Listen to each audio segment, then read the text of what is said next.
During the Cold War in 1950, Africa went through decolonization, which led to most African colonies being sovereign nations. These new independent states were led by educated young middle-class Africans who had little to none experience with socialism and communism. In 1957, many Africans, including aspiring black leaders, attended the Sixth World Festival of the Youth and Students in Moscow, where the Soviet leaders got fascinated by the anti-imperialist attitude and ideas possessed by the Africans, which was one of the reasons why in 1960 Moscow opened Patrice Lumumba People's Friendship University, providing higher education to students from developing countries.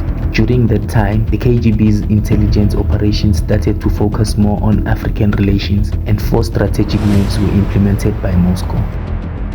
Moscow wanted an everlasting presence on the continent, and to accomplish this, they set out to create relations with African countries situated in the coast of the Indian Ocean and build port facilities for their naval use and trade.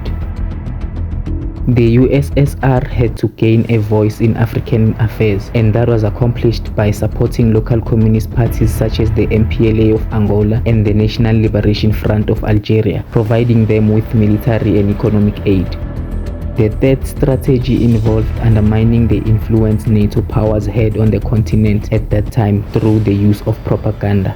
After 1962, there was a controversy with China for influence of local radical movements, which led Moscow into increasing its budget so it can fund more African governments and gain trust from the newly elected leaders.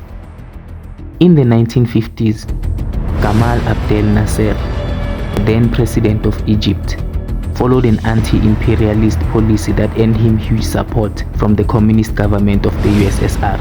During his reign as president, some of the young Egyptians studied in Soviet universities and military schools. Among them was Hosni Mubarak, who later became the president of Egypt. The relations went sour after the death of Nasser, when his predecessor, Anwar Sadat, reorientated the country to the Western influence. Efforts were made to replenish the relationship by signing a friendship treaty in March 1976.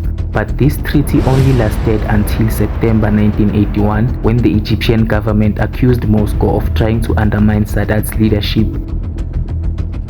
Throughout the Algerian War of Independence in the 1950s, Moscow provided military and technical support to a movement called National Liberation Front, and also training hundreds of its military leaders in the USSR. These relations took a rocky turn in 1963 to 1965, when a man called Ahmed Ben Bella, who was the president of Algeria at that time, leaned more towards the support of China, receiving over 50 million in credit.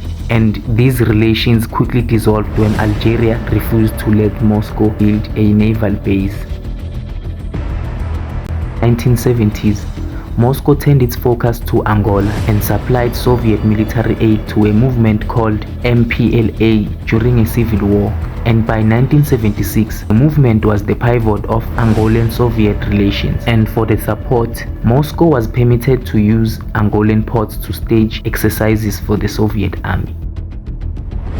In 1974, a coup in Ethiopia installed a communist military group called DEG under the command of General Mengistu Haile Mariam, and the group quickly became Moscow's ally. This troubled Somalia after it rejected the Soviet proposal, and the Somalian regime launched an attack on Ethiopia in July 1977, starting the Ogaden War, with an intent on capturing Ethiopia's Ogaden region. But this attack did not go so well for Somalia, as the newly found allies of Ethiopia, the USSR, used its fleet of Antonov AN-12 and Antonov AN-22 air transports, as well as cargo vessels, to ship $1 billion worth of fighter bombers, tanks, artillery, and ammunition, which helped Ethiopians to launch a counter-offensive. During the period of 1966 to 1990, the Soviets supplied training to combat units from Namibia, the SWAPO, Angola, the MPLA, and South Africa's very own Umkhonto we Sizwe in Tanzania's camps as support in the long-going South African border war. Don't forget to like, subscribe, and hit that notification bell for more videos.